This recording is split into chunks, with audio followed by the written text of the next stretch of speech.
Hell yeah.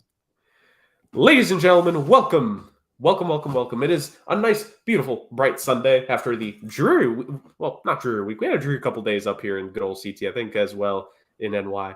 But it's beautiful once again. Why go outside when we could just be in here and record yet another edition of the best NFL podcast out there, the Sports Agents of Chaos podcast?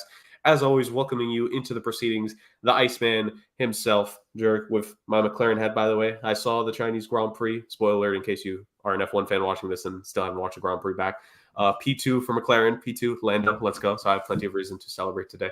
I'm very, very happy. Speaking of always being very happy, I'm always very happy to do the show with my compatriots of chaos. One of them is not here, but the other one is my guy, the games master of the program, Justin. Justin, how we doing? One of them is always not here. He thinks that he's like a part-time champion. You know, I don't know where I heard that phrase before, but classic. We all knew it was coming. You know, he's big timing us now, and we'll see. Maybe he comes back. We'll see. I still vote Bars. You know, Bars was a good fit. Hey, the negotiations can always be reopened up with Bars for future appearances on the program. I'm sure. Honestly, like I think he may have been busy today, but if I had hit him up and knowing that certain someone wouldn't be here, I think Bars probably would have made time to show up. So future episodes, we'll definitely bring back the guy because Bars is my guy. I always love whenever he can hop on. We can talk some NFL, which is what we are here to fully do, ladies and gentlemen. Don't worry, you're not going to get any off-topic talk this time. Although maybe if the PodFather keeps missing episodes, we might get another edition of that. We got to fill up the content somehow here. And I'm sure there's plenty of more movies and other things that are series that Justin and I can go into like we did last week. Maybe praise some rather than just completely critique them. But ladies and gentlemen, it's as you can see in the title of the show, episode 102, by the way. Thank you for joining us. And as I take the bucket hat off, because it is not easy to have a bucket hat on top of headphones, we are doing a 1-year look back on last year's NFL draft. We did this last year going into the 2023 draft, where we looked at the 2022 draft. And now 1 year later, we're going to talk a bit about the 2023 draft. And just like last year, we all have a duo of guys of first round picks, mainly centered about the first round, although there is a little bit of later round love in there. But we have 2 picks in the first round that absolutely, at this point, bang on a year later. It was a phenomenal pick done by this team going forward. 2 sleeper picks of these were guys drafted later on that in a redraft would be first round picks, which I cannot wait. One day we will do a redraft on this podcast. Maybe it could be done in the summer before we've been talking about it for a long time. We have maybe not a full. I don't think definitely not a full 7 rounds, obviously, but maybe 2-round redraft. I don't know. Maybe we could do something like that here in the coming weeks and months, depending on when a certain someone is back here. And then we all also have 2 picks of first round selections from last year's draft that we're not a year in. We're not a fan of. Now, of course, in all fairness to these players, and I want to say this on the front end of it before going into it.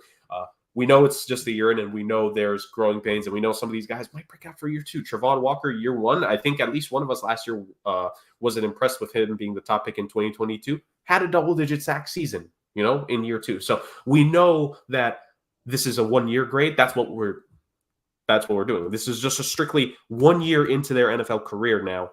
How have they panned out? Not against other top, but against their own draft classmates. And I think that's the most fair comparison you could do 1 or 2 years in, Justin. Compared to other players at your position, how are you doing against your direct peers? Because at the end of the day, the most direct comparison you could do for these kids early on is who were you drafted with? Who is performing at what level? And who's just doing good and who's doing that? I think that's the most fair way you could try to do a year 1 comparison. Because obviously we know it's difficult for some of these guys to get used to the league in year 1. Yeah. I mean, it's hard. It's hard to judge them as of right now. I mean, there's plenty of examples of guys that, had no success in their first year and come on later. Even guys that had no success in their first contract and then come on later and as they sign with new teams and get new deals and things like that. And then there's guys that have had tons of success early that don't really, pan out.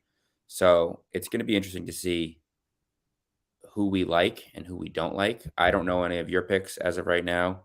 I know Rick gave us a couple of his picks just so we weren't stealing some of his, but they were interesting picks as well. And yeah, I love draft season. Absolutely. It's exciting with the draft coming up in the next week. It's going to be something to see of what all these teams are going to end up picking and how close was our mock to. Probably not that close, but we can hope. We can hope, and maybe at the end of the day, we'll look at some of the picks, maybe be like, you know what, we mocked that team better. I feel like we probably could do that if we look back at last year's draft in depth. But before we get to that, of course, you guys know the tagline of the show: fun, football, chaos. Before we get to the football, let's have some fun. I don't know if it might be the first time in this third season of the show. Yeah, I don't know if we played any games yet. Yeah, I don't know if we played. So the return of the games, ladies and gentlemen. Don't worry, the games are not going to be gone forever. Just, of course, obviously shifting in appearances and stuff. Trivia is a lot more fun when it's like Rick and I feel, working together to try to figure this stuff out. So in the meantime, while it's not a trivia per se, it is something just as good. I've always had fun with it. So would you rather? And this is always fun because I love it when Justin really, it gets us thinking. The trivia is always nice, get the brain flowing, but I always love would you rather and fact or fiction because it gets us going in the debating mode, you could say. So I'm very interested to see what is the would you rather that you have in store for me this week, Justin. All right, Jurg, we're heading back in time. We're going to the 2023 draft. Oof. And my question is, are you looking at stats or ceiling? Who would you draft first? Jahmyr Gibbs or Bijan Robinson? This is a good one right here.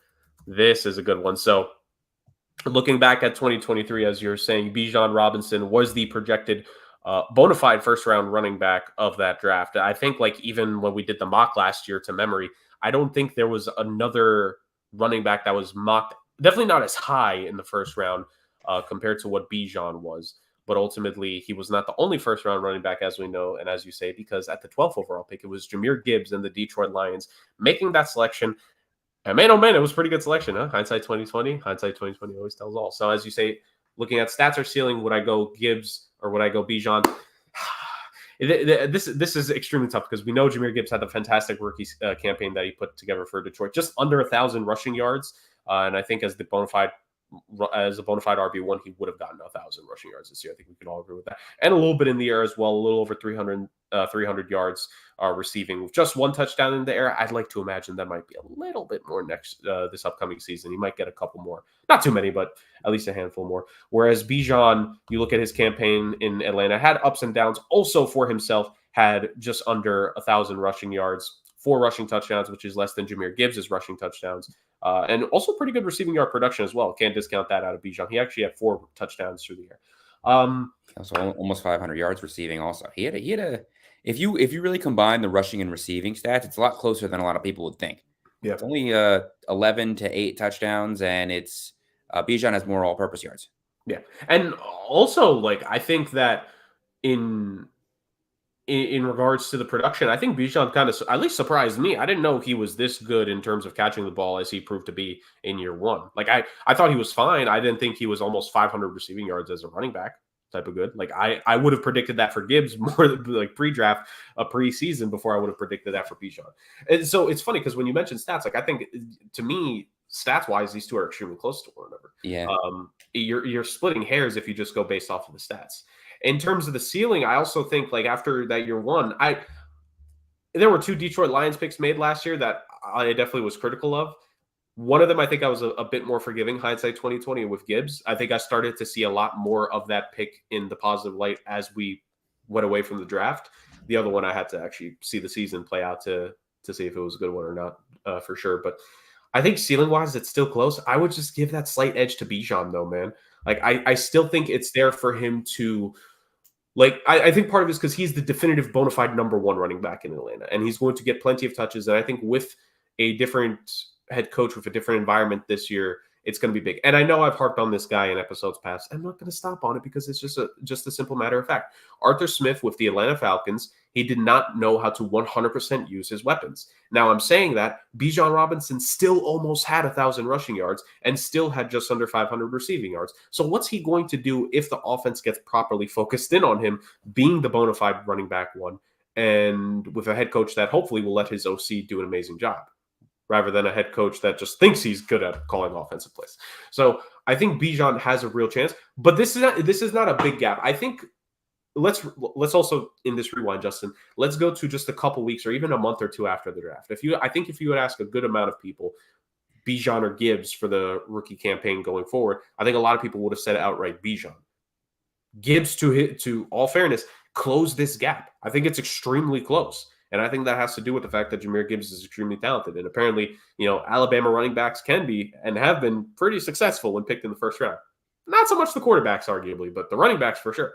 I think Jahmyr Gibbs proved a lot of people wrong. I think he's going to be great. And I think if Detroit did start to lean a little bit towards him in the carries, no disrespect to David Montgomery, I know he had a good year as well. But if Detroit maybe started to make it more 55-45 or even 60-40 Gibbs way, I don't think that'd be a bad thing. I think Detroit would still be, running offensively as good as they are. So it's very close for me. I would still give that slight advantage to Bijan though, because to me, he just still has that pure breakout. Like if Bijan got 1,400 yards this season, rushing wise, like it's a possibility. Would not be shocked by that at all. Just on the pure talent.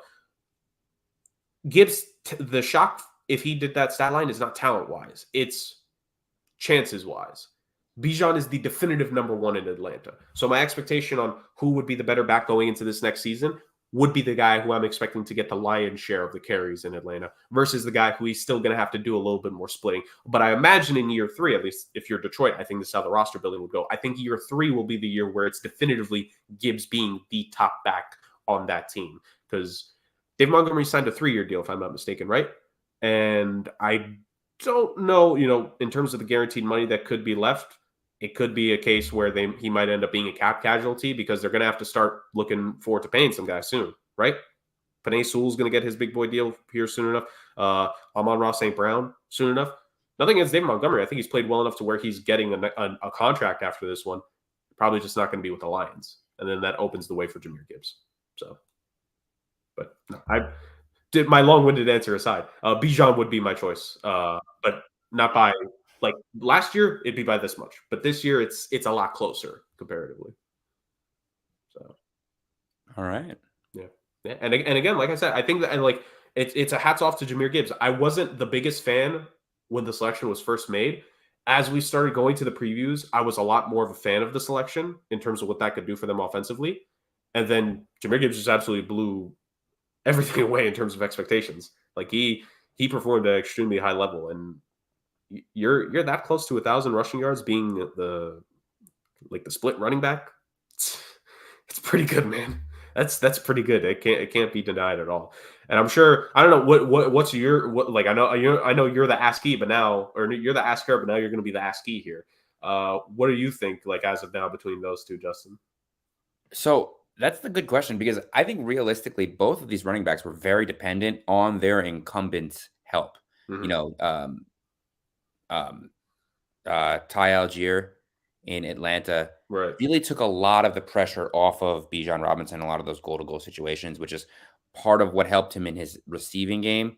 And like you said, the running back whose name you mentioned like 6 times. Montgomery. Yeah, Monty. Monty had a great year also, which, again, took a lot of pressure off of a young rookie. And if you guys really look at it, if you look at the stats for both of these running backs, both of them came on late.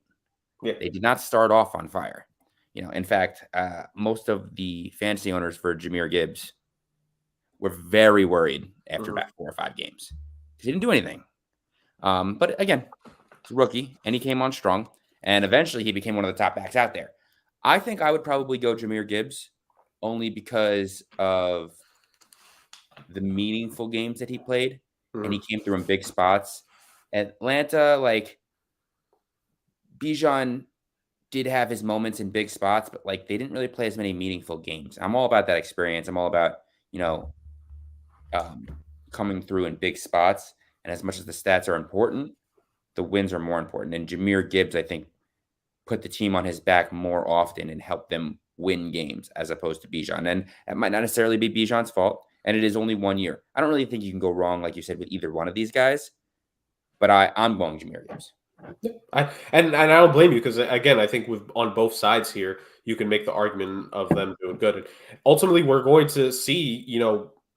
Funny we mentioned Bars, because you asked this question to Bars and I on the episode he was here. Who you have higher? It was something along the lines of the expectations for the Bears and the Falcons going into this next season. Bijan's going to get a real chance to prove in some big games, because those division games are going to be critical this season. Yeah. In terms of deciding, like right now, again, there's still plenty of time in the offseason to go, and we still need to let the draft pass. But a lot of people are going to tab Atlanta early here, to do well. And it's going to be big to see if Bijan can pull it, because I'm looking at Bijan's game log here and seeing how well he did. And you're right. Part of it is like some consistency there, but part of it is also the fact that Atlanta just does need to be a better team, because you look at some of the good performances he had, it kind of ended up being wasted. His best game of the season, just in terms of pure yardage, second best game, 105 rushing yards against the Jaguars on a pretty good yards per carry. He had 7.5 yards per carry that game, but Desmond Ridder could literally do nothing in that game. I remember because I was actually at the gym in my job when I was watching that game happen, and Desmond Ridder just could not complete a pass for the life of him. Could not make a big throw when it mattered, and Jacksonville was eventually able to run away with that one. And then very early when they had 124 yards against the Packers, pretty good performance. So there's, like you said, flashes for Bijan, just never, I think, the consistency and the ability to show it if it did matter in big games. We might be able to see if Bijan does have that big play and big game potential more here in year 2 for him. But I'm not going to critique you for going Gibbs over Bijan here, because again, Jahmyr Gibbs proved in his rookie campaign that he is going to be a very electric running back here for Detroit going forward. And I think year 3 he's going to be the bona fide number 1. Kind of like you said, I think it could kind of end up being the case in Atlanta as well. Like you said with Algier, I think Algier is entering year 3. If he's going to want a bigger role somewhere, and we've seen some running backs get traded in the last years of their rookie deals, right? We saw DeAndre Swift get traded by Detroit to Philly in the last year of his rookie deal. They did that to make way, ironically, for both Montgomery and Gibbs. So it could end up being a similar thing where Algier, Atlanta does right by him. They send him somewhere where he could be the starter in year 4, and it's just the Bijan show definitively in year 3. But I also think we could start to see a little bit more of that in here in year 2. And also Cordero Patterson is not going to be there. He didn't have a lot of rushing production per se, but that's 50 less carries that are going to go to a different player, and they're going to be given to both Algier and Bijan. So it's going to be very interesting to see how both these running backs do in year 2. Definitely. So that's a phenomenal would you rather question right there, Justin. I wish Rick was here. Although I think thinks that we might know his answer. I think so. I think we might know his answer going into with this question. Considering that was not my original question. I was actually going to go with the receivers, but I think that statistically there was kind of just one that was quite a bit ahead of the other 3. Mm-hmm. So we went running backs instead. You're talking about Quentin Johnson. No. I'll make fun of Quinn. My DJ picks, all right? No, I'm not. But no, it's certainly interesting. And I mean, before we get to the deep dive discussion here with the draft, because we have a couple aspects of the draft that we're going to talk about here, obviously with each of us making our picks. But I also want us to, or even we can maybe talk about it early now, Justin. I was kind of saving this for maybe later, but I think we could actually start this conversation early. Before we get to each of our picks, because for this episode, ladies and gentlemen, Justin, the PodFather, and I, we all have 2 selections that we made of picks that we loved, picks that we felt guys may have been overdrafted. I don't want to say they wouldn't be first-round picks in a redraft, but they went significantly higher where what we would do in a 1 year later redraft. And then picks that we loved of guys who were not taken in the first round, where if we did this redraft, 100% they'd be going in the first 31 selections, because remember, there was a forfeited pick last year, which again, I'm not a fan of that, because that takes away a definitive 4-year, pretty good rookie contract for a player. Again, NFL, if you're gonna punish the teams, don't punish the incoming players. Again, that's just my opinion. So, Justin, before we get into our 2-2-2 selections here, and we will see some PodFather in this part, because he did send us videos with his picks, and he will get us going for the discussion for each of these selections. I want to talk about the quarterbacks here, Justin. You just talked about the running backs. Let's talk about the quarterbacks here 1 year in. Now, we've talked plenty of CJ Stroud. We've talked so much CJ Stroud. We praised the Houston Texans throughout all of our free agency videos and in the draft, in the mock draft we did a couple weeks back, which please go back on the YouTube here on Sports Agents of Chaos and look at the 3-round mock and see what we did going into the draft this next week. We have plenty of praise for Houston. I don't know if there's too much else for us to say about the Texans, so this might be the shortest thing, but expectations, baseline expectations for specifically CJ Stroud, Justin, going into year 2, because he was phenomenal, right? He was phenomenal in the season, winning Offensive Rookie of the Year. We believed in that because we picked him with our first overall pick in our mock last year to the Carolina Panthers. So we clearly believed he was the top quarterback in that draft class. And now here going into year 2, what are your, just again, don't need to go into most depth, but baseline expectations, Justin, for CJ Stroud, specifically him going into year 2 off of was already a very good debut campaign. Expectations are huge right now. I mean, not only did they win the division, and it was close, they came on late. So he really, I mean, he was performing okay in the beginning. It's nothing him. It was a team thing, I think, but they really didn't start winning till about week 4 or 5, 6, like consistently. And that's when they were like really, really coming on. And then they were banged up, a lot of injuries, and they were a very young team. All of a sudden, they have added a lot of high value veteran depth to a very young team. They added guys like Daniil Hunter and Joe Mixon and Stephon Diggs. And all of these guys are going to come in now to a healthy Texans locker room. At the very least, they should be favored in winning this division. At the very least. And I understand you want to come in here and you want to talk about the Colts, who, their quarterback was injured and they were, a game away from winning because if they would have won that game, they would have been the division winners. You want to talk about Jacksonville. They were banged up. Trevor Lawrence probably shouldn't have played in a few games, but neither one of those teams made the additions that the Texans made this year. This is the exciting new young team in the NFL right now. This is the Bengals after they drafted Joe Burrow. This is the team with the expectations and where do you go from this point? The Bengals have had some struggles. Let's see what the Texans do. And as much as people want to give them a hard time for being the Texans, they're still the Texans. This is a team with major expectations. A playoff win is necessary for a team like this. This is not going to be the same team next year. I don't know what the contract is for Joe Mixon. I believe he's a free agent after this year. I know that they've voided the last few years on Stephon Diggs' contract. He's a free agent next year. There's expectations. So we'll see exactly what they do. And now do the Texans have a first round pick this year? I think they're out of their first and their second now because of the Mixon and the Diggs trade. Give me one moment to confirm. And the Vikings trade, not the Mixon trade. Give me one moment to confirm that. I know. Well, the Diggs trade, they didn't. The next year's second round pick? Yes. So it doesn't affect them for this year necessarily. Okay. In regards to the Texans, because I know part of the reason you're asking is because they did make the trade last year with the Cardinals in regards to but they had two. But then didn't they trade with the Vikings? They traded their Cleveland pick. I believe they did. Oh, they do. They have 27th. Yes. No, they gave it to the Cardinals. The Cardinals have 27. They don't have a first round pick this year. Correct, because yes, because with the 23rd pick, I believe they picked up some second round picks from Minnesota.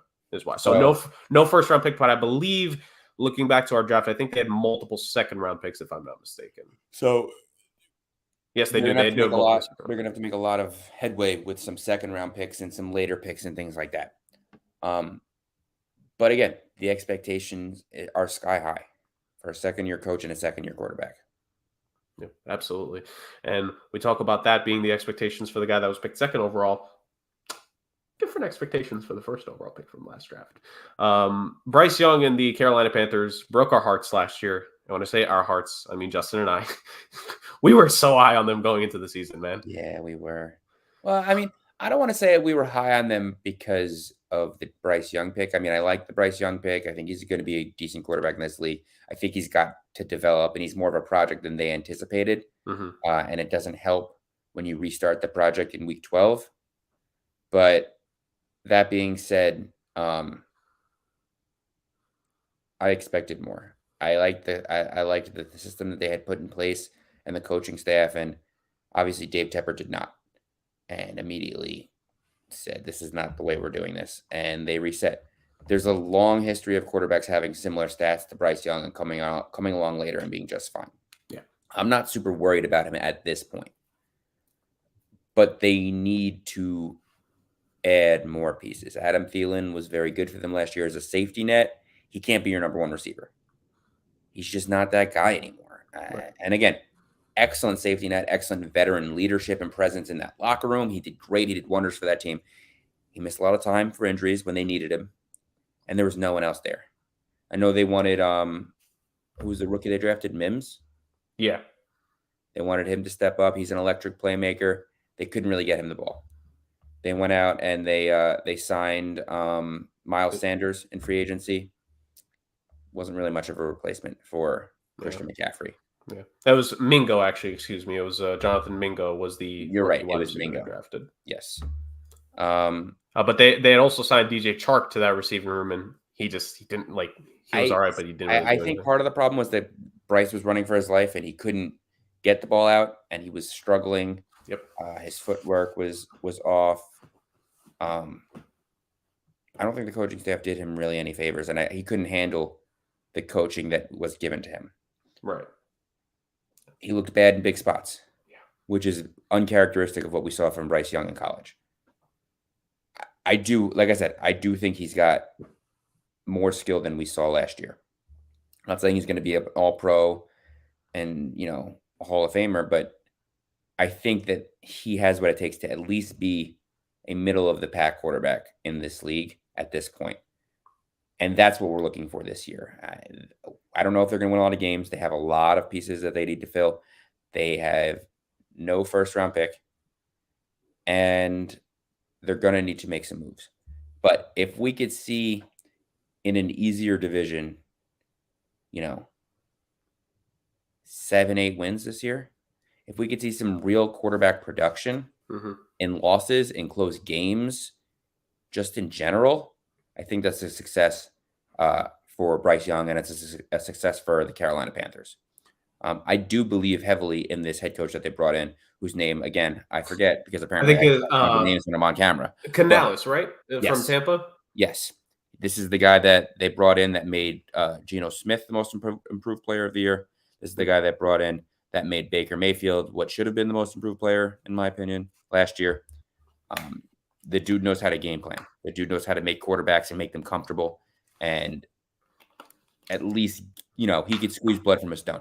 He's the guy that's going to say, all right, this is what we're going to do. This is how we're going to make your game shine. And he can really bring these guys in. But they need to add pieces. 100%. The offensive line did not perform well last year. It was an offensive line that was up and coming before last year.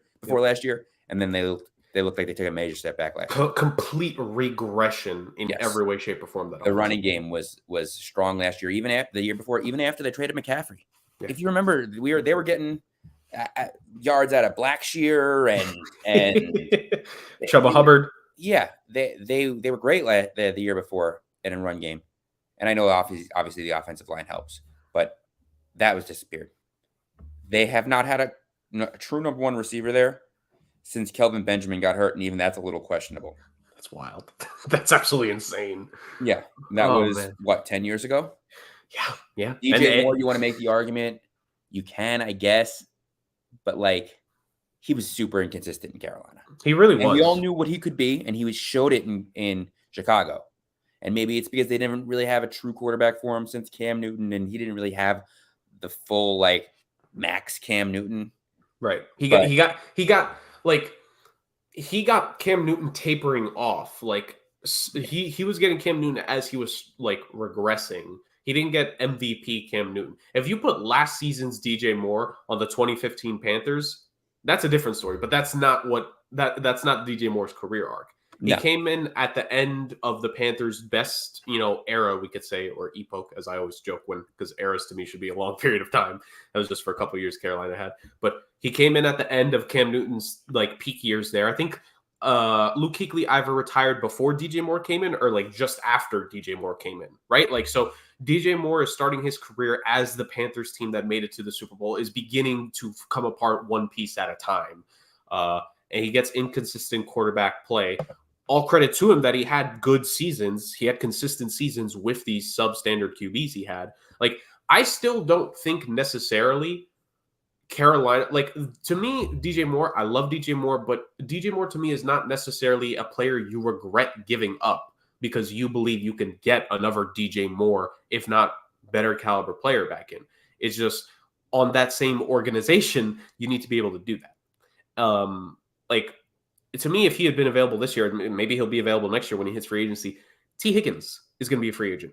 And I don't know if you want to go to Carolina, but let's say the hypothetical situation, you lose DJ Moore, you get your potential franchise quarterback, and you get to bring in T. Higgins now 2 years later. That's not bad. I love T. Higgins. I'm probably more of a T. Higgins fan than I am a DJ Moore fan, realistically. Like, in certain instances, I love T. Higgins. I was high on him coming out the draft. Like, it's one of those deals where I don't think the regret with that trade is the wide receiver you gave him. I think the regret is, of course, giving up this year's first round pick in that deal, which we know that's the killer. That's the killer. That's the real killer. If that deal had just been the first round pick in last year's draft plus DJ Moore, and maybe instead of the first, you could have maybe done 2 seconds. I know we're doing revisionist history. Chicago doesn't make that trade. They don't have a choice. Yeah, I know, but I'm just saying, like, in a split off branch, like the real regret for Carolina is not trading DJ Moore. The real regret was losing this year's first round pick. Like, at the end of the day. So and imagine this year's first round pick, them being able to have a Marvin Harrison Jr. to give to Bryce Young. Ain't that something? That's something. So it's at the end of the day for Carolina. Now we were talking about Bryce Young here. I'm with you. Like, we were. The two of us were picking Carolina last year, not because necessarily we thought Bryce Young was going to be the baller, but that he was going to do a good enough job. And the expectation was the team should be better on paper. But as they had an easy schedule, and that one of the teams in each of the South divisions was going to step up and surprise you. Yep. One was the Texans, and the other one in my mind was the Bucs. Yep. And that's exactly how it played out. The Texans surprised everyone. Tampa surprised everyone. And Carolina surprised everyone of how bad they were, because the defense completely regressed. Like, guys were either getting hurt or just did not perform. Defense too was rough. It was disappointing for a team that I always just had hard when you're always on the field. I didn't watch a ton of Panthers games, so I don't want to sit here and blame the defense. You know, I watched plenty of Jet games where, like, this defense is so good, but, like, they're gassed, man. Of course they're giving up 3 touchdowns in the third and fourth quarter because they've been on the field for 40 minutes. Like, it's not easy. Yeah. And I mean, go on. Yeah. But, like, and I don't mean to say they were a disappointment necessarily. I just meant that this defense, to the standard we believe they could have been at, like with Jeremy Chin, with Brian Burns, it just, the pieces were there. And now, both of those guys are gone.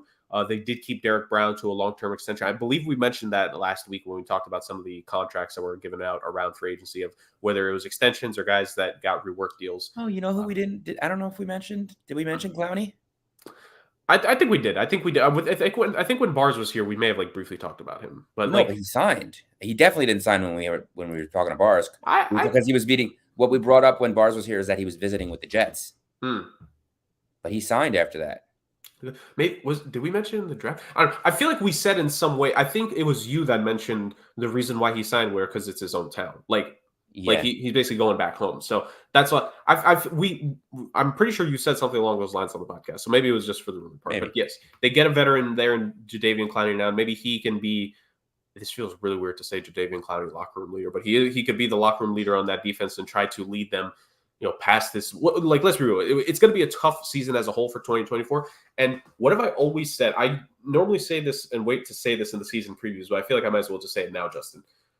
When you are a fan of a team that is bad, the big thing for me, I'm a Chicago Blackhawk fan, so I did that this season for hockey. You watch to see how your young pieces did, right? Now, ironically, last name is Young, so you're specifically seeing how that young piece does. But as a whole, like, when you're watching the games, you're cheering for touchdowns, not because we have a chance to win the game. Let's be real. You're not going to win half those games at least. Just let me break the news to the Carolina Panthers. You're going to lose a lot this year. You probably are going to lose a good bit. But does Bryce Young put up 250 yards, 2 touchdowns, 1 or 2 interceptions? Obviously, you want him to cut down the interceptions, which, to be fair to him, he actually only had 10 interceptions last year. But do you have it to where Bryce Young, maybe you didn't win, but he had 250, 2 touchdowns, maybe 60 yards on the ground, like, got a couple first downs, got to the red zone, like, stuff like that. Did Miles Sanders, I know he's not young, but he's your free agency signing from last year, did he get 75 yards through the air? Maybe did he get on the ground? Maybe did he get 75 yards through the air? Would be crazy. 75 yards on the ground. Did he get you 25 yards in the air? Did he get you 100 yards from scrimmage that day? Let's assume they're going to draft a rookie wide receiver in this draft, in one of the first couple picks. Did that rookie, was he able to get on the field? Did he look good in his route running? Did he maybe get you 50 yards? Like, you are player watching for your team, for your players. Again, hockey. I did not give a damn what 90% of my roster did this year. All I cared about was the young guys. Did they do a good job? Did they look good out there on the ice? Were they comfortable? Did they put up some stats? The answer was thankfully yes. For future Rookie of the Year winner Connor Bedard, like, that's what you're doing when you're watching your team be bad. You're hoping it'd be nice to get the win, but you're hoping your young players grow and put up the stats and take that next step. Look like they are progressing and learning from their mistakes. And I think that's what you're doing this year if you're the Carolina Panthers. Man, I said this about the Houston Texans, even going into this past season, but especially the year before. Like, you're seeing what your team can do this year, seeing who is going to be part of the team in the short term, who's going to be part of the team in the long term. And maybe if you get a surprise guy, what have we spoken about with like the bad teams the last couple of years, Justin? Maybe one of these guys that you sign on a random 1-year deal is going to pop off, and maybe you can re-up him for 2-3 years. And now you have a good middle tier player, like a strong starter, basically. Like, that's what you're doing this year if you're Carolina. And that's not necessarily what you're doing for Bryce Young in terms of the middle. I mean, it'd be nice if he plays mid-tier. You're hoping he can take a very good step this year, and that should just be what you're hoping for. Hope that the offensive line can reprogress. I feel like I shouldn't have to say that, but reprogress back to what they were in 2022. Give Bryce more time in the pocket to be able to make some of these reads. And at the end of the day, like, get some completions, get some touchdowns. It's the simple stuff. And that, like, it's the little things. And it's simply what you need to hope for if you're Carolina. Like, and straight up, like, as much as I was a fan of certain aspects of that team, I think hindsight 2020, when we look back at that coaching staff, I think there was a lot going on that coaching staff, that it was too many different philosophies and schemes of what guys had done in the past, all trying to converge into one cohesive one. I don't think that was the case. Now, I think Evero's still there, if I'm not mistaken, which makes sense. Like, Evero's still an amazing defensive coordinator. So if I believe he's still there, so if you have his presence there, that only helps your team, right? And just hope for progress, individual progress in 2024, and maybe some team progress in 2025. I think if you're the Carolina Panthers, that's what you got to hope for, because you've taken a step back in the rebuild because bad decisions were made, and thankfully you took out the general manager who made those decisions, and you hired his assistant as the new guy in charge. Oh, dear sweet almighty. But yeah, progress for Bryce Young, I think, is going to be the big thing going into 2024. And we're going to hope for that, because at the end of the day, we want young players to succeed when they come into this league. It just makes it more fun when new, talented young players can come in and be good, ultimately. So, speaking of which, Justin, so we talked about the first two quarterbacks selected last year's draft. Let's talk about the third one, also picked up very highly, Anthony Richardson and the Indianapolis Colts. It's interesting to talk about the Colts because they went 9-8 last year. They just barely missed out on the playoffs. It took until the final week of the regular season to eliminate the Colts from playoff contention. The funny part is they didn't do that with Anthony Richardson as the quarterback. They didn't make it to that point with him. It was Gardner Minshew, because Anthony Richardson got hurt very early on in his tenure. I believe it was in that game against Tennessee where they ended up winning, but we hear the news after the game that I think it was his shoulder, if I'm not mistaken.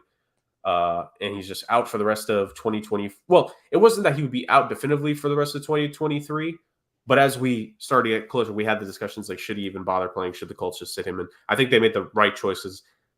Not even saying this hindsight 2020, they missed the playoffs. I just don't think it would have been smart. Like, shoulders are something that's very easy to rush a guy back from, and he just screws up his shoulder again. And I don't know if you guys know this, the quarterbacks need their shoulders, even if it's the opposite one. So it was a smart thing ultimately for the Colts to prioritize Anthony Richardson's health going into this upcoming year, which it should be, for all that they hope, a big year for the soon-to-be 22-year-old quarterback. He turns 22 next month, so pre-happy birthday, Anthony Richardson, in case we're not recording the week that you end up turning 22. But AR5, in the limited action we saw him, Justin, like, showed the ability, like, he could get the ball down the field. The kid has an arm. I don't think we have a question that he has the arm. It was just about the touch and the accuracy. And he showed it in spurts, but he obviously... It's such a limited amount of throws. He only had 84 throws in his 4 games. He showed us a lot on the ground in those 4 games, 136 yards running, 4 touchdowns rushing. If you're the Colts, you have the talent. Like, there's no doubt to me Anthony Richardson is talented. But obviously, Justin, and this is where I pass it off to you, what's the number one thing for 2024, Justin, for AR in my mind? Health. Simply put, his health. That's what I was thinking. I was like, it's great that the Colts prioritized Anthony Richardson's health. Now let's see if Anthony Richardson can prioritize Anthony Richardson's health because he takes a lot of hits. His style of play is electric. It is fun to watch, and it gets quarterbacks hurt. And we have to see him learn to take the right hits and learn when to not take the hit. And it's something that we struggled with last year. I mean, I remember watching the kid play, and he'd put his body on the line every play. And I'm watching and I'm like, whoa, oh. And then unfortunately, a couple more than once, the kid went down. And it was not fun to watch. It's not good for football. We want this kid on the field. I think he has what it takes. I think it was an excellent pick by the Colts. Someone that really jumped up on draft day. He's got all of the tools. He's got the work ethic. He's got the mindset. Now it's just got to stay on the field. And there's no doubt in my mind that my pick last year would have been correct if he would have stayed healthy because the Colts were on fire from the second he touched the field. Now, obviously, we want to see him stay healthy and we want to see him do some of the things that he did last year, put the team on his back, win games, but not at the expense of his long-term health. That's pretty much it. The Colts have a ready-made team, man. They're ready to go. Obviously, every team could always add a couple more pieces, but if this kid could stay healthy and they could maybe add a receiver and Jonathan Taylor stays healthy, this could be a really good team, man. I want to see them play. I want to see what this team really could do. Yeah. Like you said, I think that's the thing here. The Colts have a good team.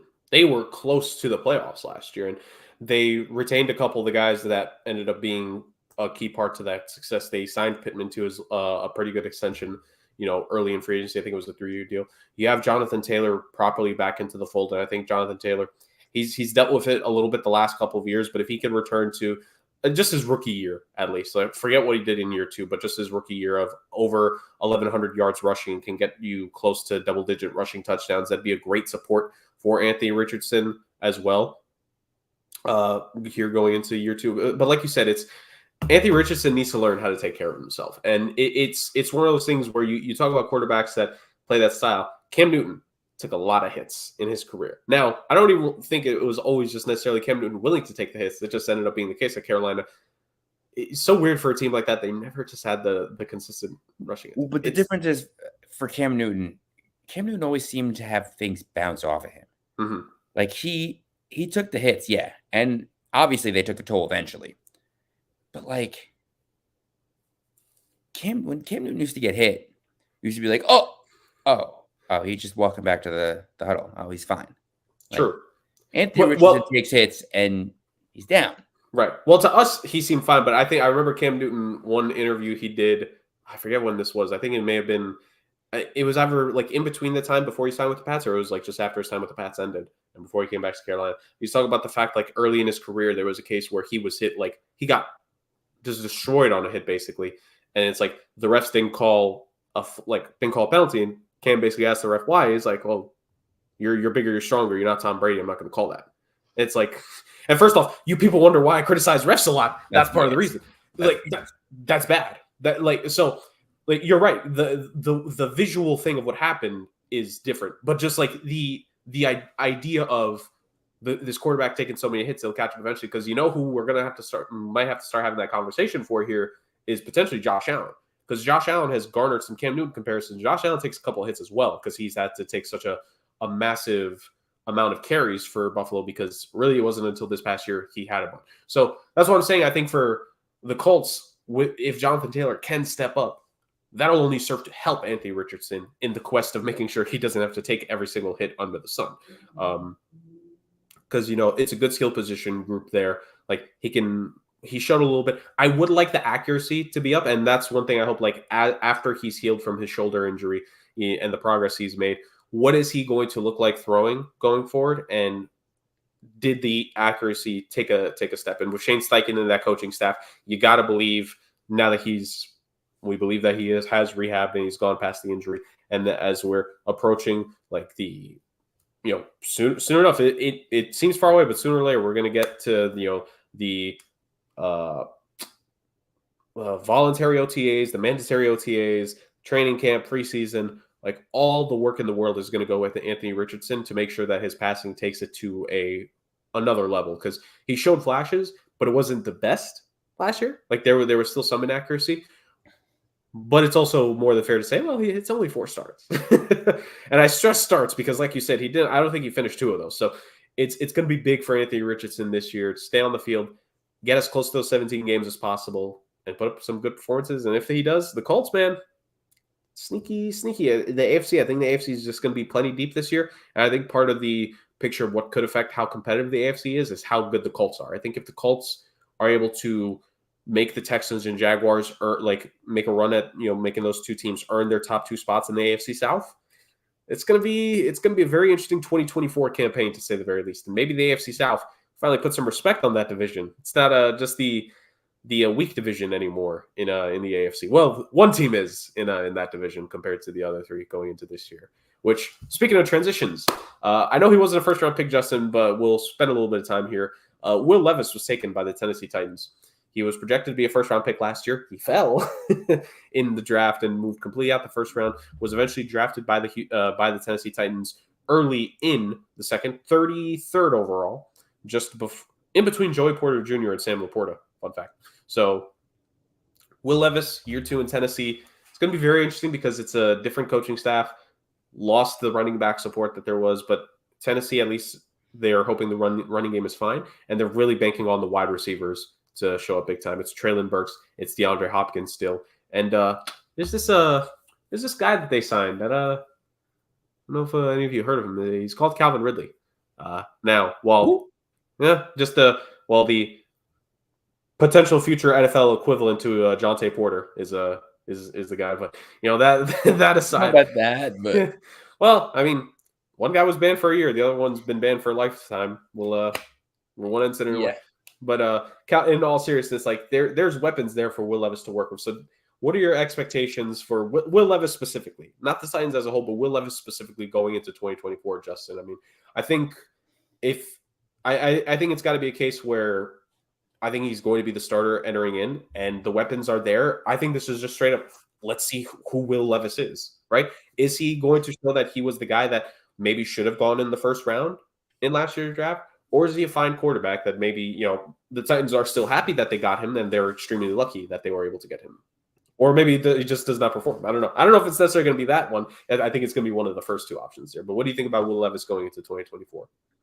I think that what we're looking for Will Levis is consistency. He had a few great electric games last year, and he had a few games where we were like, all right, this is why Will Levis wasn't taken in the first round. The kid's a project. We always knew he was going to be a project coming in. He always had a big arm.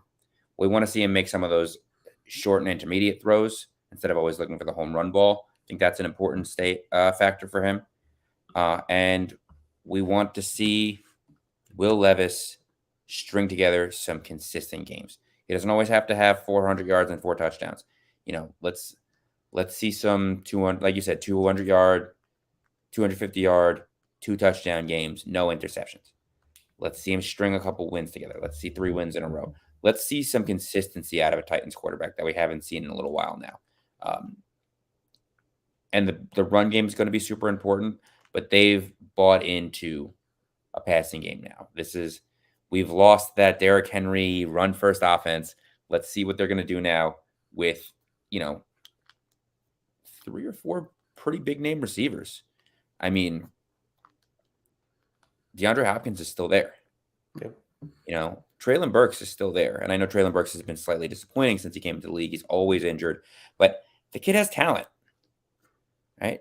Is Nick Westbrook-Akina still there? I believe so. He's been very good for them as the 3rd or 4th receiver. He still has the potential to catch some balls.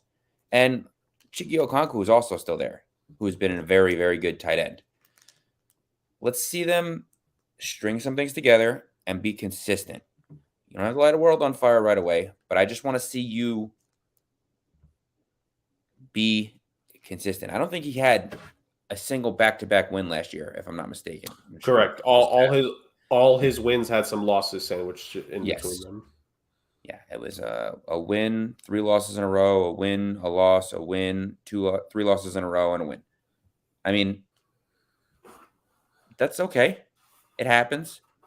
I need to see more than 4 touchdowns, no interception, no touchdowns, 1 interception, no touchdown, 1 interception, 2 touchdowns, no interception. You know what I mean? Like, it's so back and forth that we need some real consistency out of you. So, and maybe with a new head coach that is geared towards offensive-minded QBs who just came off of working with Joe Burrow and the likes of Jamar Chase and T. Higgins. Like we talked about in the draft, like what could the Tennessee Titans, because I had those picks. I had no idea what Tennessee's going to do. Like with Mike Vrabel, I may have had an idea. Like it's genuinely like a curiosity of what Tennessee is going to do with their selection if they end up keeping it and making a pick, because they could go in a couple different directions there. And do you strengthen the offense even more? And how would you do that if you do? Like it's going to be very interesting. Like the Titans, to me, what they do in this draft, depending on the picks they make, could end up making a significant difference for Will Levis going into this year, because it, like you said, the skill position talent's there. You can't, like, there's no denying that. It's about, like you said, consistency. Like, will we see him string together 2 wins in a row for the first time in his career? Or will he put back-to-back games of 2+ touchdowns or more for the first time in his career? Like, it's now, granted, we said the same thing for Bryce Young in terms of those stats as well. It's one of these things where you want to see consistency, you want to see good play, you want to see good performances. It's a little different, but yeah, you're right. It's almost the same expectations. It's just coming from different places, I think. Yeah. And their consistencies are going to look different. I mean, the stats might end up the same, but the way they go about it, they're 2 very different quarterbacks. Yeah. So, Bryce Young, we want to see him move the ball down the field. We want to see him, we saw a ton of dump offs last year. Adam Thielen had 115 receptions. How many of those were for double-digit yards? Probably not a lot. Not a ton. Will Levis didn't have a lot of receptions, but he had a lot of yards. I mean, not receptions, a lot of completions, but he had a lot of yards. Yeah. He was moving the ball way down the field. So it's almost opposite problems with the same solution. Yeah. Just help your quarterbacks. Help PSA for teams out there. Help your quarterbacks. just help out your young QBs going into 2024. And with that being said, Justin, we talked about the quarterbacks. Let's look at the drafts to an extent as a whole. The 2023 NFL draft look back is what we're going to do now. We all have a pair of selections here for picks that we believed just straight from the top, picks that were on the money that we loved from last year's first round.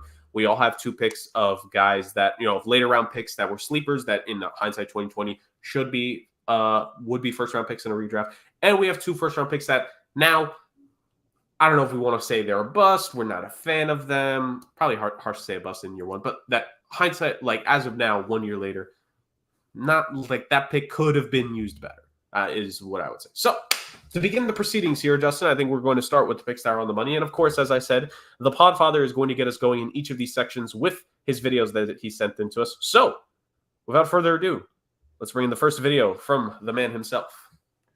Oh, it is your king and your reigning pick challenge champion. Yes, I'm here. Let's have a discussion about the 2023 draft, gentlemen. I want to give you the 2 guys that I thought were among the best picks in the draft, I think.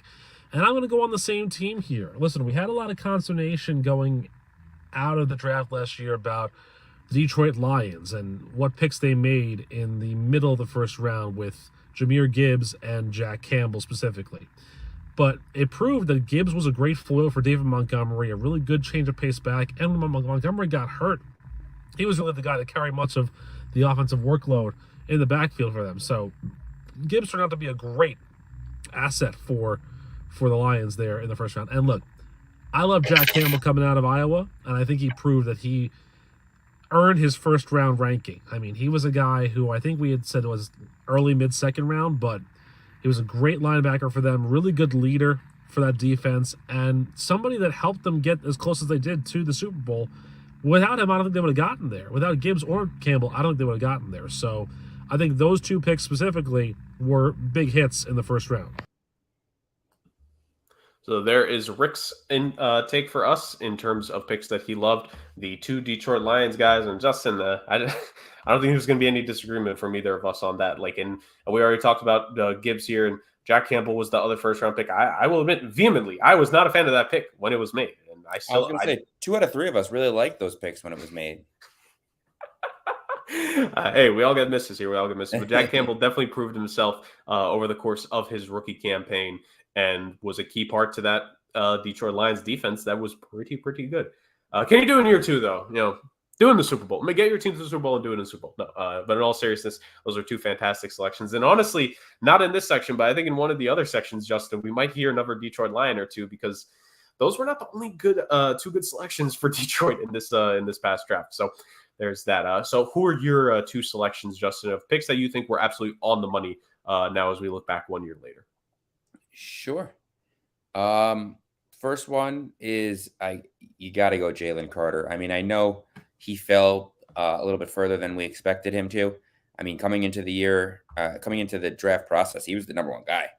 And obviously, we knew a quarterback was going to go first, but I mean, he's the one that really fell.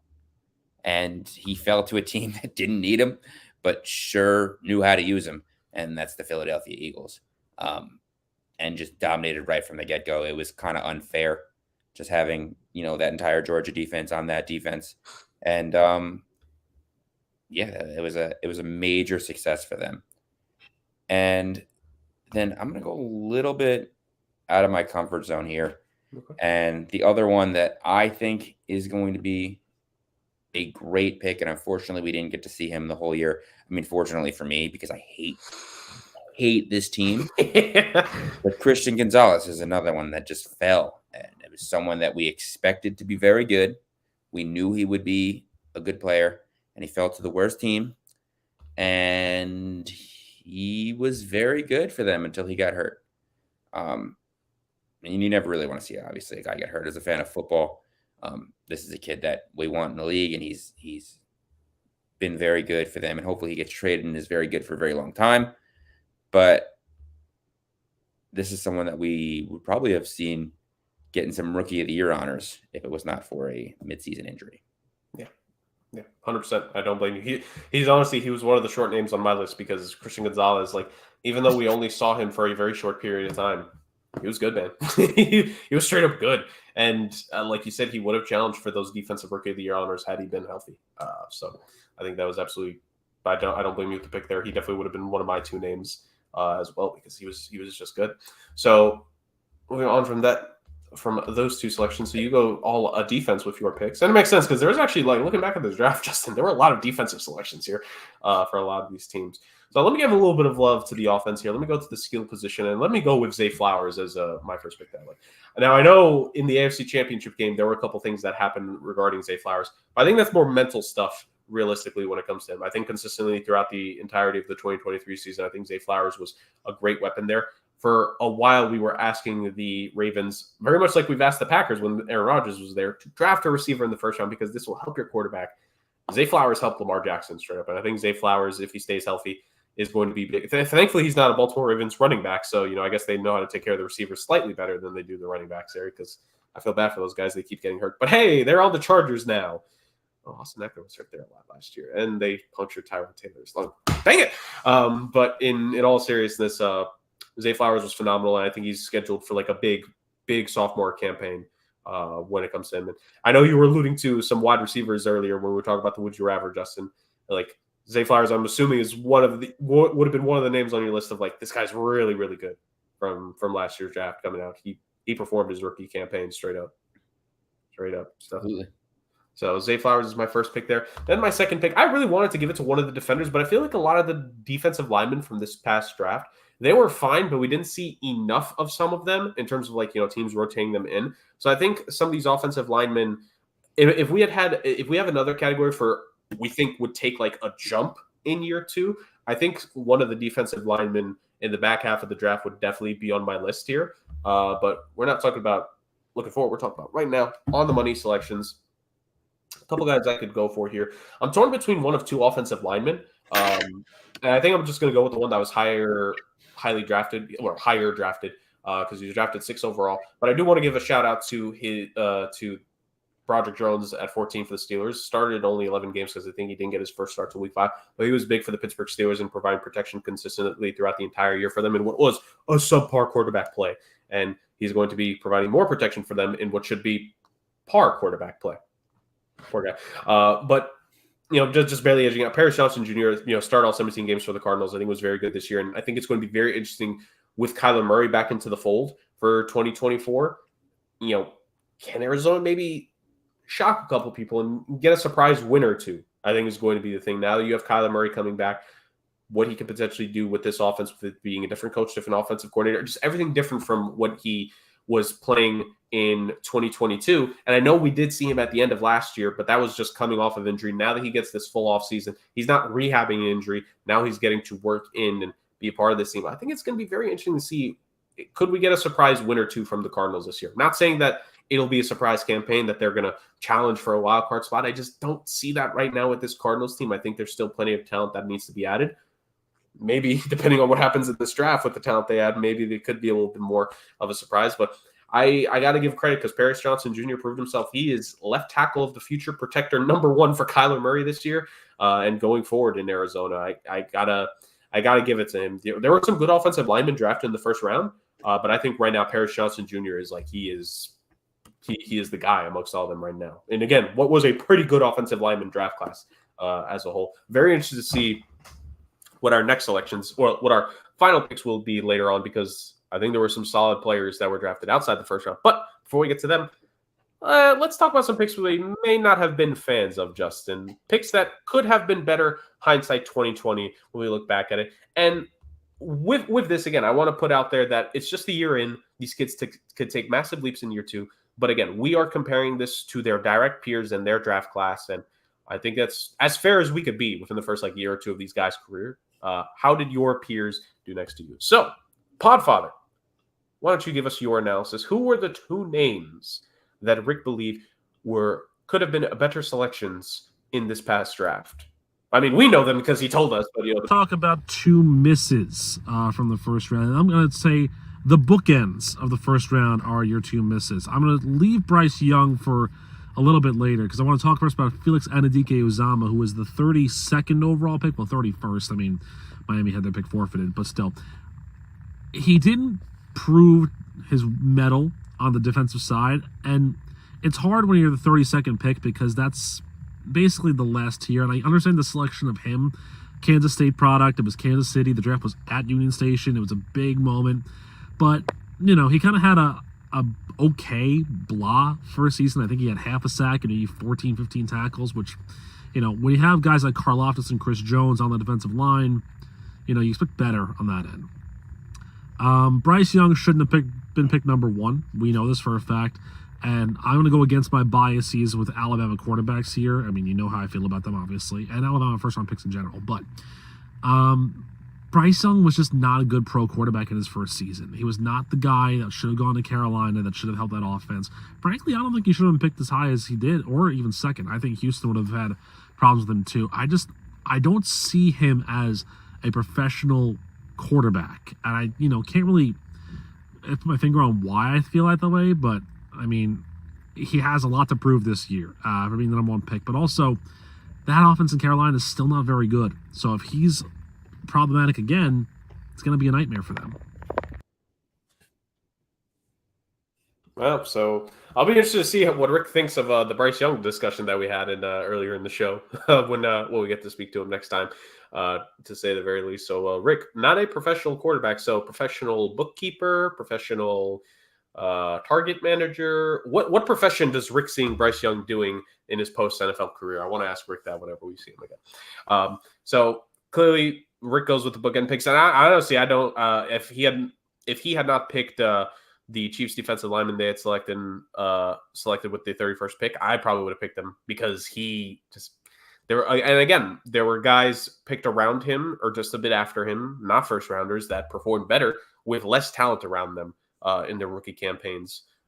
So I definitely don't disagree with the reasoning there as well. I'm also going with a defensive lineman for the first of my two picks here, Justin, that could have been better. Mazi Smith for the Dallas Cowboys late in the draft. I believe he was the 26th. He was the 26th overall pick. And look, he was fine in his rookie campaign. He got a little bit of playing time, only 13 total tackles and one sack. The reason why I'm pointing him out is because there was a guy that was drafted a bit later in the draft He was drafted in the, I believe he was drafted in the second round, or at least I thought he was drafted in the second round. Yes, he was. Keanu Benton, that was taken later on 49th by the Steelers. And again, this is why I mentioned comparing guys to their draft mates. Benton also had just one sack, but 36 total tackles, 2 forced fumbles, and 2 pass deflections. If you're going for an interior defensive lineman that is just there to support your pass rushers, Benton in that same draft class performed better than the guy that you drafted. And again, maybe it's a big year 2 coming up for Mazi Smith. I think maybe, some of the injuries that the Cowboys dealt with throughout the defense as a whole at all 3 levels, maybe it played a role into it. And maybe if everything is more well together, Smith could have a better impact. And again, it's not in terms of sack production. I don't think they drafted him to be a sack guy necessarily. I think he was drafted to be that support piece. But there is a guy drafted in there in the same draft class that performed pretty well. And even if I don't need to go that deep, Brian Bresee drafted a couple picks later, 4.5 sacks, 6 pass deflections. But I didn't mention him because I don't think that's a fair comparison, because I think Brian Bresee is more meant to get to the quarterback a little bit for like 5-6 sacks in a year, where I think Mazi Smith is strictly there to help with the run stuffing, which I think the better comparison is a Keanu Benton in that regard. So Mazi Smith is my first selection there. Of just not the biggest fan of the pick, but again, he could end up having a great year too. If he does, more power to him. And my second selection here, I'm sorry. I'm so sorry. But I think all 3 of us, this was just a game of like who was trying not to pick this guy. But Quentin Johnson, just he didn't have a great year. He fell in the draft, ended up going 21st overall to the Chargers, and we thought to ourselves, man, Quentin Johnston going to the Chargers, that's a phenomenal pick right there for Los Angeles. And this is a guy that he could really work with Justin Herbert. And like, they're the guys above him. But if he gets a year learning from Keenan Allen and Mike Williams, well, we'll see what that year learning under those 2 is going to be like, because now it's going to be big to see if Quentin Johnson can take what he learned and put it together for a big sophomore campaign. This is I hate to be so cliche here. I don't want to say it's necessarily make or break, but you got to show us something here. You kind of don't have much of a choice. Keenan Allen is gone. Mike Williams is gone. I don't want to definitively say he's the de facto number 1, but he's at minimum the number 2, right? At worst case, he's the number 2 receiver there. The draft pedigree, I think he's the highest drafted receiver they have there, if I'm not mistaken. So it's going to be high expectations for Quentin Johnson going into this year, and he just did not perform his rookie year. And it's not even necessarily stat-wise, right? Like 431 yards behind Mike Williams, so I know, to be fair, banged up a lot, and Keenan Allen, it's not necessarily the worst thing in the world. And maybe it's just a chemistry thing that caused some of the issues. I can forgive the yardage if it wasn't for the fact that there were drop passes that I think he could have been well above 500 plus yards if he just hadn't had a couple bad drops, and just, I think, maybe even struggled a little bit with some of the route running with the Chargers as well. So I think it was just a rough rookie campaign all around. Could have been a better selection, because I think right after him, you look in this draft, it's 21st pick Quentin Johnson, 22nd pick Zay Flowers, 23rd pick Jordan Addison, and the pick before Quentin Johnston was Jackson Smith and Jigba. There's a lot of talented wide receivers that went in this draft, and right now, just strictly speaking of those 4, QJ is looking to be 4 out of the 4 as of now. And I think if you're the Chargers, you hope that he can work his way up in for this next season. So 1 year in, got to say, could have been a better selection, Quentin Johnston. So sorry if that was one of your picks, Justin, but I think that's the biggest name right there. Yes. And it's all good. But your selections now. I hope by chance I didn't take both of them, the Mazi Smith pick. No. Okay. The first one for me was going to be Quentin Johnston, and I do think that he can come on this year. He came on a little bit towards the end of the year last year, and I do think that he's someone that can continue to grow in his role. He's definitely going to get more opportunity now, so we'll see if he can capitalize on it. I think it was just more of a project than the Chargers thought that they were getting. So we'll see.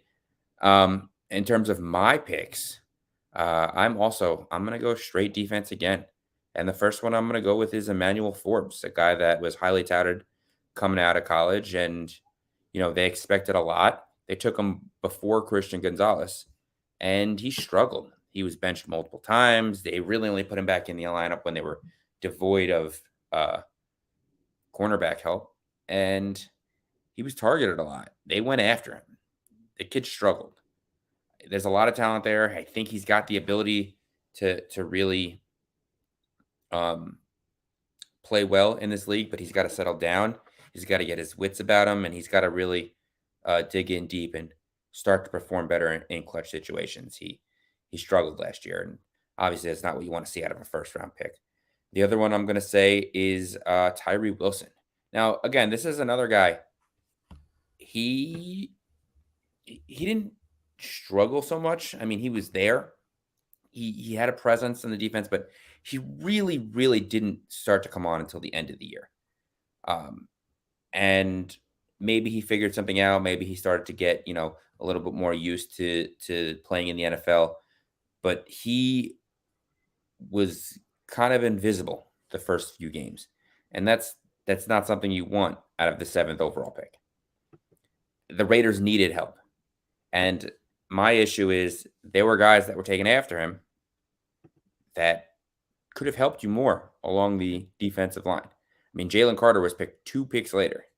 Yep. Lucas Van Ness had a decent draft. Yeah. I mean, yeah. I mean, he had the same amount of sacks as Will McDonald, and Will McDonald barely played. I debated whether or not I was going to put Will McDonald on this list, but that would have been, 1, hard for me because I'm biased and he's a Jet. And 2, he was in such a weird rotation that we can do a whole 2-hour podcast and my complaints about the rotation because that's all you heard about last year was the rotation. And then meanwhile, they were a middle of the pack sack team. But he didn't really play. And now my gripe with that would be, are you not good enough to play? You were a first-round pick. Or was there something else going on behind the scenes and they wanted to give everyone the right playing time, et cetera, et cetera? It's interesting. I really don't know the answer to that one, which is why I backed out and I went with Tyree Wilson. Yeah, I don't blame you. And again, like you said, at the end of the day, like with some of the names we have here, like Rick, like some of Rick's hits, the 2 Detroit picks were 12 and 18. Some of the guys that we end up praising is the 22nd pick, et cetera. Like if you're drafted in the top 10 of any draft, I'm sorry, the expectations you got to perform. And what would you say he had? Like he had 3 sacks to end the year or 2.5? What was 3.5? 3.5? Like it's all right, but if he was the 4th round pick, 3.5 sacks out of rookie year for a 4th round pick, I'll accept that. But my 1st round pick, my 7th overall pick, like you said, with the Las Vegas Raiders, and again, maybe it's part of it just the disarray the Raiders ended up falling into with everything throughout the organization. I mean, maybe I think it's fair to say maybe it could have affected him, but in that same instance, I need a little bit more. But like you said, again, this is a year 1 grade, and we'll see what happens with these guys. And also, he was also on my list, Emmanuel Forbes. It's going to be intriguing. I'm very curious to see with all the veterans that Washington has brought in, but especially on the defensive side, if maybe part of the reason they brought in a bunch of veterans into the locker room is to kind of help like insulate the young guys a little bit and try to build that environment that will make them better in practice to then make them better in game. I got to wonder if maybe that's part of the strategy because like you said, Emmanuel Forbes, when he was on the field, teams targeted him. And you never want to say that about one of your defensive backs, that teams are strictly looking for them when they're out there on the field. You never want to get that quote like Bill Belichick has said. Was it on a defensive back or a wide receiver? I always forget. There was like a quote that Bill Belichick had in like the Patriots or Eagles Super Bowl. I forget if it was about a wide receiver they could just leave open or if there was a cornerback where it was to just target him on every single position. So that being said, let's move on from picks that could have been better to picks that we just loved, Justin. Sleepers that should have gone in the 1st round in 2023. There were some solid players that were drafted past the 1st round that showed a little bit of flash. Maybe not necessarily all of it on the stat sheet. I think there's a good amount of names. I think plenty of names for each of us to have 2 different ones. So we're going to start the proceedings with the PodFather. He's going to give us his 2 sleepers, and then after that, we are going to go to our picks after his. So PodFather, take it away. My 2 sleeper picks that should have been 1st round picks. They're both 3rd round guys. Tank Dell for the Texans, who before he got hurt was having a bonkers year, really helping lift that offense out of its doldrums. Did a really nice job for them, and he's a very good weapon, very versatile, a lot of speed, good catch radius, good downfield ability. He's going to be a star for them. And that Texans wide receiver room with Dell, with Collins, Now they have Stephon Diggs. Like, this is going to be a very good year for Houston, and I'm excited to see what they do. And also a guy that I talked about for Defensive Rookie of the Year, Byron Young, the third-round pick for the Rams, 8 sacks. I mean, again, I talked about Anadike Uzama in that first-round misses, but you know who also was a first-round miss that Byron Young might have replaced? Will McDonald. I mean, Byron Young on the Jets would have been a much better player because he was natural getting to the quarterback, really good at stuffing the run. He was a great player for them. So I think he should have gone in the first round, as I do Tank Dell. So the PodFather, not scared, returning into Jets fandom to criticize the Jets' first-round pick from last year. He should have been scared. Jets fans are going to get all over the PodFather's case on Twitter. But Rick gives his 2 selections there, 2 third-round picks. Of course, Tank, that was phenomenal. Going to be part of the Houston Texans' success that we're going to see here in 2024. And Byron Young, who he mentioned in multiple instances last year, especially as we start talking about the awards more. So very interested to see the season Young could have now that Aaron Donald's not there. Someone has to step up as the number 1 guy on the defensive line. Maybe it could end up being him. I don't blame the selections there at all. Justin, I'll let you make your selections first. Who were your 2 sleepers that should have gone in the first round? Looking back in 2023. Thank you. It's an interesting. I'm excited to steal some picks from you now. I have like 4 or 5 names, so you can only technically take 2 of them. I've been talking a lot of defense. How about we go a little offense? And the first one I'm going to say is, how about the new rookie record holder for both receiving yards and receptions, one Puka Nacua. Yep. Coming off of an electric year for the Rams, really stepping in while they were waiting for Cooper Kupp to come back. And, I mean, even when he came back, the dude was electric. He was so good all year long. I'm excited to see what he does in his sophomore year. I don't necessarily know where he could have gone. Maybe he could have gone to the Chargers instead of Quentin Johnston. Maybe he could have gone, to a couple other teams that could use receivers. But, I mean, the kid was electric. That's all you can really say. He was fantastic for them. And I know there's only 31 picks last year. Maybe if there was 32, this dude goes in the first round. How about Sam Laporta? Yep. Sam Laporta was an excellent one of, I think he's part of the pair of the only 2 rookies on the same team to ever have 10 plus touchdowns in a season. Yep. Him and Gibbs. I mean, the dude was everywhere last year. He was such a huge name and such a huge player for that Detroit team. And one of 4 really good picks last year for Detroit. Detroit did make a good amount of selections in that class. And there was another pick, Justin, that they made of a guy that could have and should have gone in the first round. And I know I was high on him going into the draft. And Brian Branch is someone who I need to give all the praise in the world to, because he was the definitive excuse me, I'm getting all tongue-tied talking about it. Best safety coming out of last year's draft. Just absolutely phenomenal.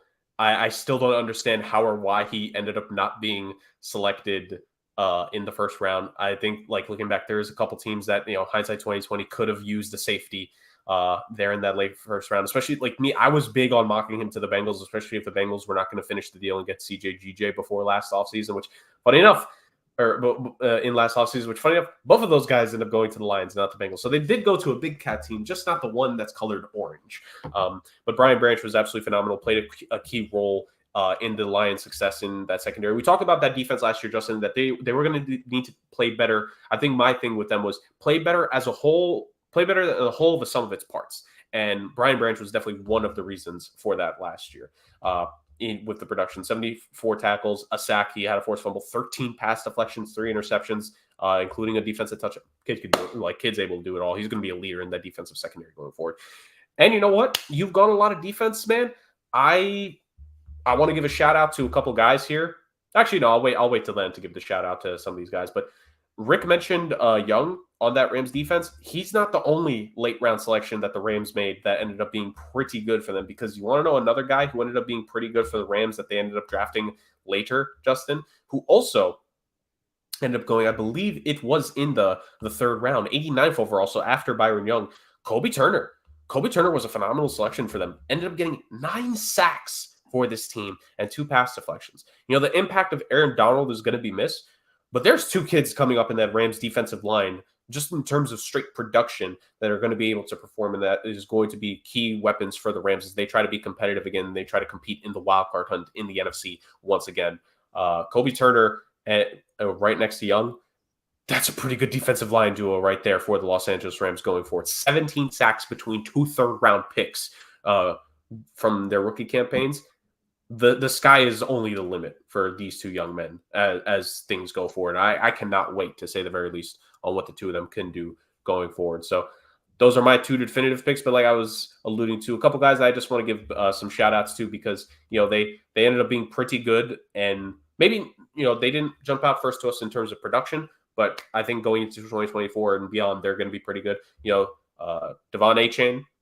He was pretty good for Miami in his rookie year. 800 rushing yards total, 800 rushing touchdown. 8 rushing touchdowns to go with those 800 yards. 3 receiving touchdowns and just under 200 yards through the air. He didn't have the stats necessarily in terms of receiving, but I'm very interested to see what Marvin Mims could do for Denver going forward. And could he be a guy that maybe we look at here in the future, Justin, of he could have gone higher up if we do a redraft. But again, we need to see more production out of him. But if you just look at the talent and the ceiling, I think there's a lot that Marvin Mims could do and accomplish there in Denver. He didn't have the production necessarily because he was the second running back. But again, I want to give a shout out to Zach Charbonnet. I don't think he would necessarily be a first round pick in a redraft, but he was still a very good key piece. I gave Keanu Benton a shout out before. He definitely could have been, maybe a replacement with Mozzie Smith, or even, both Turner and Young, as me and Rick have said, maybe would go in that pick as well. And you did the job of mentioning Sam Laporta, but I do want to give a shout out to the likes of Joey Porter Jr. and Steve Avila, who were both drafted within the first couple selections in the second round. Joey Porter Jr., key part to the Pittsburgh Steelers going forward, and Avila, again, the Rams just hit it with a lot of these late picks, man, the second and third round. You were talking about some teams that need to just make do with second and third round picks, Justin.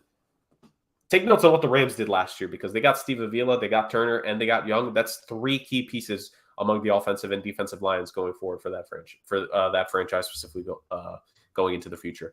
And yeah, I just want to give a lot of those names a shout because we're each going 2 at a time, and I just ultimately do think that this is going to be big here, Justin. The upcoming 2024 NFL draft, a lot of excitement to be had. Picks are going to be made that can end up having massive impacts on the teams going forward into 2024. Rookies that are going to break out right away, like we've talked about, or rookies that might take a little bit of time. And as we mentioned with some of these picks, maybe in the second half of the season, they start to shine a little bit. So it'll be very interesting to say the very least. Justin, what are you looking forward to the most for this upcoming draft? I want to see what the Jets do. I'm so curious. There's so many different directions they could go. And I'm really excited to see where the offensive players land. I mean, the quarterbacks obviously are exciting, and we could talk about them a lot. Where does Marvin Harrison end up? Is he going to be a Cardinal like everyone suspects, like everyone has thought the last 2 years? Is Rome Odunze going to be a Jet? What about Brock Bowers? There are some major weapons that could be very big for a few teams that I'm curious. Yeah, there's good skill position with the top tight end in the draft and some of these wide receivers. The quarterbacks, I think you kind of alluded to it, but we know the top quarterbacks and they're relatively going to go within the first couple of picks, but where do the rest of the dominoes fall with some of these guys, right? Like, how many more QBs are going to get taken in, even if it's not the first round, how many of these guys could get taken in the second, third, or even fourth round as project players, and where do they end up going, right? Like, does Bo Nix end up going in the first round? Is he going to be selected? Is he Sean Payton's guy like we're expecting? Or is it going to be Michael Penix Jr.? Is he going to take a massive leap at one of these teams going to go? Is Spencer Rattler, not first round, I don't think, but maybe second or third round, is the team going to pick him? And maybe he could be the perfect project quarterback going into, developing in the first year or two of his career. It's so very interesting. Real quick, I want to circle back to the Jets because you mentioned them. If it was up to you, your gut instinct on what the Jets would do, with no further thought, what do you think is going to happen with that selection? Receiver? Yeah, I think it's a deep receiver draft. I think it's a major need for them. I really do want a left tackle. I do. I really want a right tackle too. But I do like the moves that they made in free agency, and I don't think that. I mean, if you're taking a guy in the first round, in my mind, you got to play him. Right. You know what I mean? As great as it would be to draft one of these top left tackles, is it detrimental to them for them to sit a year? Mm-hmm. You know, it's just not something I'm used to in terms of the tackle position, at least in the top 10. There's a good chance they trade back if their guy is not there. And there are quarterbacks on the board. Right. So we'll see. Yeah, I honestly, I don't know. And I wouldn't be surprised if you see one of these big receivers fall. I mean, there's a lot of speculation that Odunze, Neighbors, and Harrison will not be there by the time the Jets pick. Right. There's also a chance. I would not be surprised if you see 5 quarterbacks go before the Jets. I really think that there's going to be teams that panic, that offer a king's ransom. Right. And there are some surprising teams that will trade up or stay put and take a major quarterback. And to me, I think that both Penix and McCarthy are going to go in the first round. Okay. So you have Bo Nix not as the quarterback as one of those 5 then? I like Bo Nix, but I think people think he's more of a project. He's a little bit older. And I don't think he goes in the first round. I mean, I wouldn't necessarily be 100% surprised because you're not really hearing a lot about him now. And I think that might be a little bit of smoke. I think the JJ McCarthy smoke is it's for real to an extent, but I don't think people think he's as good as they're making him out to be right now. But these teams are desperate, man. You need a quarterback to win in this league. The first 3 picks, in my mind, very obviously going to be quarterback. There's a slight chance you see the Patriots trade out, but I don't think it's going to happen. I don't think the Cardinals will trade, but it's not impossible. Right. I think that the Chargers move out. I think that they're smart. They trade. They take the 2 first-round picks from Minnesota. They take a second-round pick next year. Maybe I heard rumor that maybe they take Darisaw back in that trade. It's something they really need. But you never know what is going to be true and what's not going to be true during draft season, especially this week. This week is like you're going to hear a lot of things that aren't really believable that might actually come true and things that are totally believable that there's no chance in hell. So in my mind, the Chargers make the trade with the Vikings.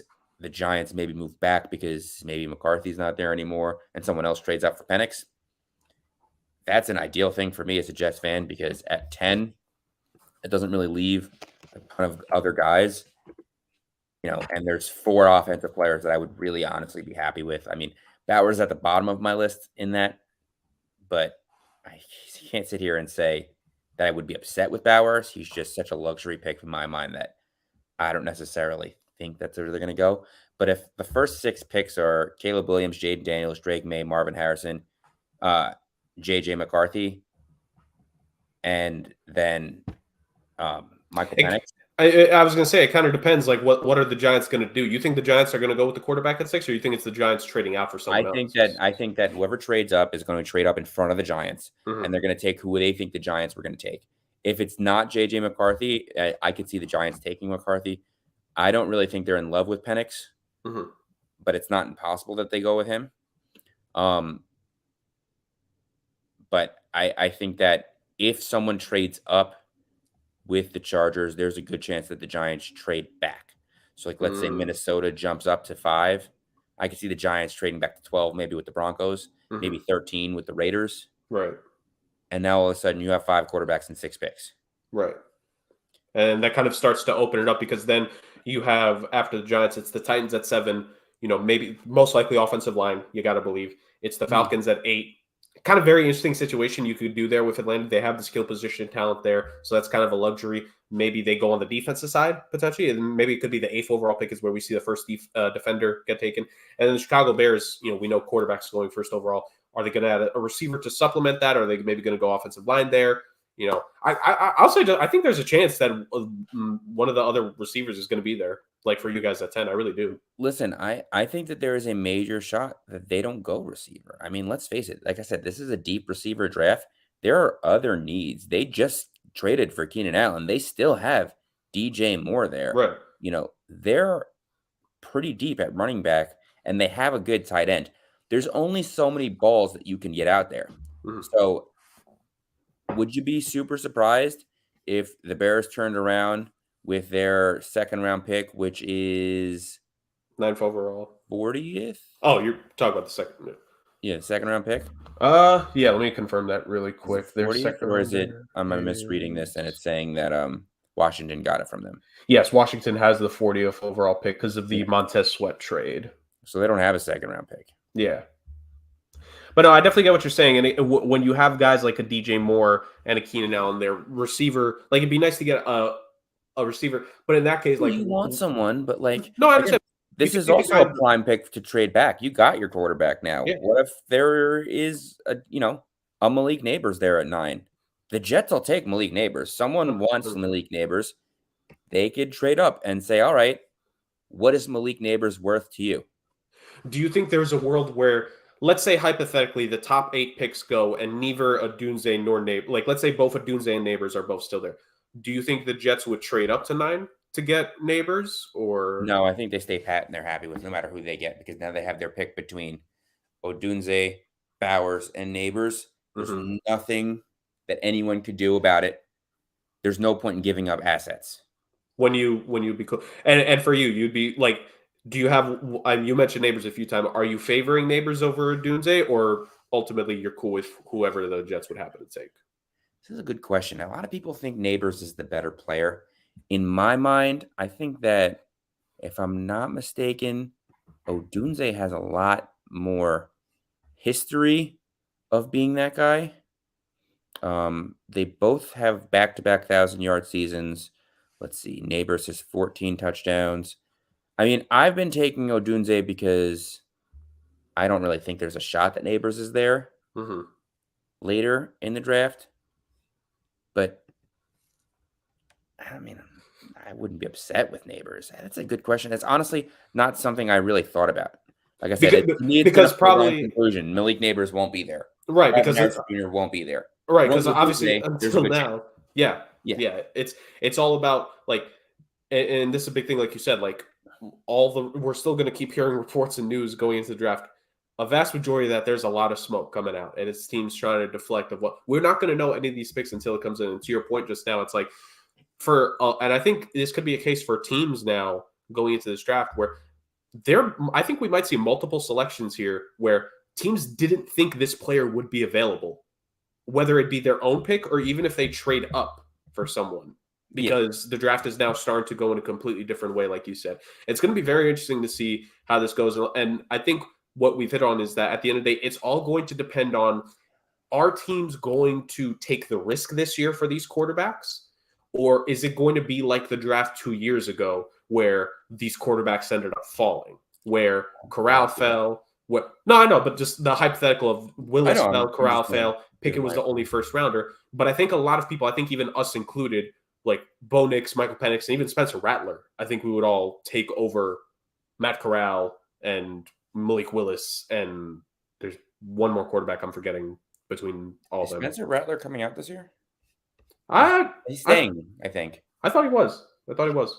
I saw a video of. I saw someone did an analysis video of Rattler recently, so I thought he was going. I thought he was going in the draft this year. Maybe he is actually staying out the draft. I feel like he's always the guy. I keep forgetting if he's staying in school for another year or if he's in the draft.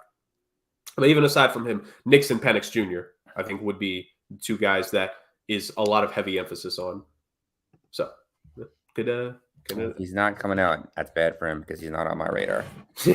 No, I mean, it could just be he is staying in school ultimately, but it's like I'm saying his name because I saw a video about Rattler recently where someone broke down like his path to where he is right now. Mm-hmm. Maybe I just thought it was a draft related video. It could just be. It could be. No, I don't know. We'll do some research and we'll have a draft show next week. Yes, a post-draft show where we'll get to react. One day, ladies and gentlemen, when we all have the schedules to be able to do so, we'll actually react live to the draft itself. And I think we did last year, didn't we? Did we? Like, I was sitting here and watching the draft over here, and then you guys were asking me questions, and I wasn't paying attention because I was watching the draft. I don't remember that. I don't know. Maybe everything aligned. Actually, I'm sad. This is the first year I'm not going to be able to watch Saturday. I have work. Why do we need to work for money, Justin? Why can't we just be paid to live? If only.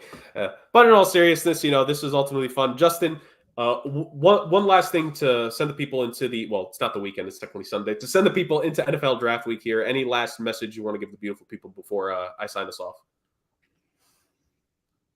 Good luck with your quarterbacks. Good Been luck down that road. Many times. I hope that all of your quarterbacks are Peyton Mannings and not busts. Ryan Leafs. Sure. Well, there's Justin's message to the people. And we have one more message before I end up signing us off. Okay, so I just want to say that I was making these videos and I had a knock at one of the doors, and I noticed that there was something outside. I think somebody followed me here, and so I think this is gonna hurt Justin more so. But let me introduce you all to Utah. Utah the Gopher is apparently our new mascot for this season, so I don't know how to feel about this, and I'm a little scared, but okay. He looks angry. I'm afraid Utah's going to be at my door. That's like a gopher from like a B serial killer movie. So, ladies and gentlemen, confirmed, we have a mascot for season 3 of the show. I had no idea Rick was doing this until that video was sent. We should have known. Yeah, probably. He's literally done it every year.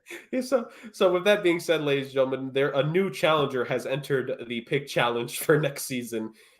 This will be such an interesting year going into 2024. But way before we get to the season, we have the draft.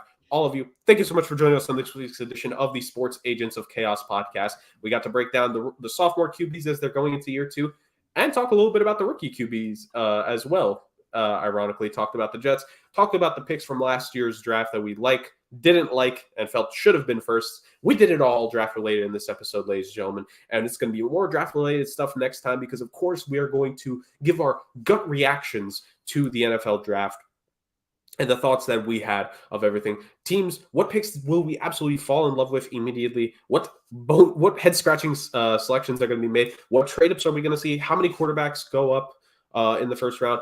Do any of the receivers fall? So many amazing, interesting questions that we cannot wait for.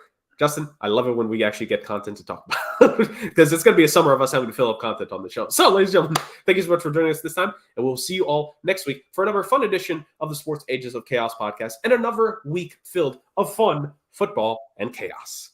Take care, everyone.